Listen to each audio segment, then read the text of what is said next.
As they enter the forest, Ho Young insists on handling the killing himself. A status window announces the start of the second floor mission. Players must kill at least one person within 30 minutes, with 16 players and 16 fakes. His eyes are locked on the guide's status window, which reveals that the first player to reach a certain sensitivity level will receive the impeccable senses skill, an ability crucial for identifying fakes as a reward for being the first to attain that achievement. Hoang feels a mix of pride and anxiety as his earlier boast about distinguishing fakes seems to come true with this skill. However, as he watches the amount of gold he has decreased by 100 each time, he wonders how many points he needs to invest into the stat. Suddenly, another status window congratulates him for being the first to achieve a sensitivity stat of 50, awarding him the impeccable senses skill. This ability significantly enhances his senses, allowing him to gather detailed information about anyone within a certain radius. Ho Young looks at his hand, now glowing with a blue aura, and marvels at the newfound clarity in his perception, as if the world has gained a sharper filter. This is what he got after spending more than half of the gold he had. He then hears mumbling nearby. Recognizing the voice, Ho Young realizes it is Se Yong grumbling about his suggestion to gather at the top without taking action, calling it reckless and hating the climb up the mountains.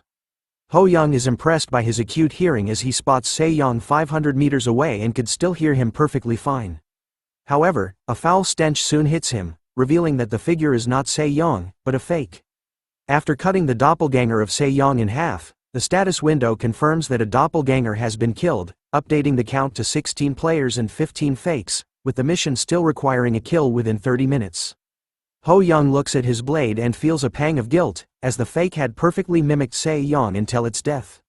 Looking up at the mountain's peak, he hopes the others are following his plan, especially since he has just confirmed his skill in recognizing the fakes. He even recalls their initial agreement bolstered by Junseong's support. But then a sudden twist happens as a notification arrives, announcing that a player has died. Seeing the new notification, Ho Young's mind started to become a mess, thinking that the doppelgangers might have started killing players or that a player could have done the killing instead. Gritting his teeth hard, he realizes that there was no way for him to figure out what happened right now.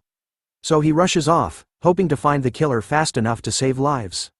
As he climbs a nearby tree, looking for the killer, Ho Young finishes off another fake, only to realize with growing horror that another player has died, bringing the count to 14 players and 14 fakes. He frantically searches for the killer, his heart racing as he follows sounds that lead him to the fake level 5, Go Yeon-woo, who has just murdered a player. He kills it, and the status window updates to 14 players and 13 fakes. Although he had suspected this fake, he felt a surge of relief for stopping it before more damage was done. As he mourns the loss of level 4 Lee Byung-chul, he notices that the wound isn't consistent with Yeon-woo's weapon, but is an arrow wound. He looks around, and Junseong, with a bow ready to attack, catches his eye. He immediately hides behind a tree, realizing there might be another culprit. When Junseong shouts, asking who's there, Ho Young sees the arrow wound on Jun Yong's shoulder and wonders if it was self-inflicted by his fake. Approaching cautiously, he tries to explain, but Jun Yong, still suspicious, maintains his distance. Aiming his arrow at our boy, he warns him to maintain a safe distance since he didn't have a way to tell who's a doppelganger. Ho Young points to the dead fake, convincing Jun Yong of his identity. Junseong warns him about his own fake before collapsing. He then rushes to help him. After a while, Ho Young helps Junseong to walk, and they move forward together. Overcome with guilt, he apologizes to our boy, expressing regret that if he didn't let him escape, others might still be alive, and that he has only caused trouble. The horrifying thought of a malevolent fake bearing his likeness and causing chaos weighs heavily on him. Ho Young reassures him, insisting that he is not to blame, as they are all victims of the tower's cruel trials, and their sole focus must be on escaping alive. Suddenly, Lee Hoang's senses sharpen as he sees Yi Sol and Jun Ho rushing towards them, calling his name. Yi Sol, visibly relieved, announces that they are safe and shares her worry after hearing about the deaths of other players. Jun Ho, equally distressed, expresses disbelief at the rapid loss of 2 players. Yi Sol quickly examines Junseong's injuries and offers to heal him. However, Ho Young interjects, urging Junseong to step back, as the approaching figures are not the real ones, but fakes, which turns out to be true as they reveal their true forms to them.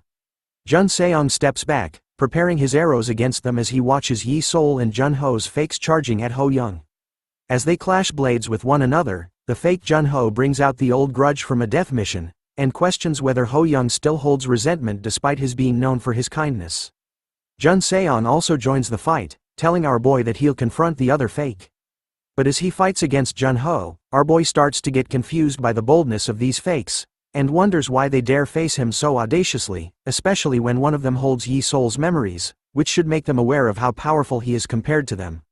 Yi-Sol's fake seizes the moment when our boy is lost in his thoughts and attacks him from behind, but he evades her strike with skill. As both fakes continue their assault, Li Hoang expertly dodges their attacks. Just as he continues to counter, an arrow narrowly misses his face, leaving a small cut across his cheek instead. That's when Junseong's voice cuts through the air, complaining that it was a pity. With an evil and creepy-ass smile on his face, Junho reveals his true nature, thinking that if his arrow had hit our boy in the head, it would have been checkmate. A few moments earlier, as Ho-young takes down the fakes of Go Yeon-woo, Junseong, a 35-year-old archer with a past as a fisherman from Ulsan, watches from behind a tree, a smirk curling on his lips. With practiced ease, he knocks an arrow, revealing his dark hobby of human hunting. In the present moment, Junseong reflects on his slip into dialect, realizing his excitement got the better of him. He taunts Ho-young, asking him what emotions are churning inside him, betrayal, guilt, or anger. Ho-young, recognizing the madness in Junseong's eyes, realizes that this man is even more crazier than he had thought. He says to him that he was wondering when he would show his true colors. Junseong responds as if Ho-young had expected this betrayal. Ho-young remembers the time he helped Junseong walk and told him that he could see the stats of others, calling out how dramatically Junseong's stats had risen. He accuses Junseong of being a murderous psychopath. Junseong's fascination grows, his tone laced with envy, as he asks if Ho-young has somehow received the tower's favor. Ho-young, dismissive of the small talk, demands to know why Junseong is willing to kill others, questioning whether the allure of gold and stats is really worth it. He points his sword, its blue aura glowing menacingly, directly at Junseong. Junseong, unfazed, explains with a twisted sense of satisfaction that in this world, killing people brings rewards, not penalties. He draws back his bow and releases an arrow towards Ho-young. Ho-young, who had hoped there might be a deeper motive behind Junseong's actions, realizes his mistake.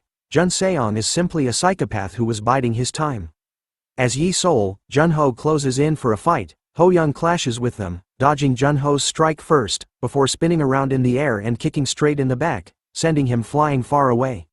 While dodging Junseong's relentless arrows, he breaks each one with precise movements, but a second arrow appears out of nowhere.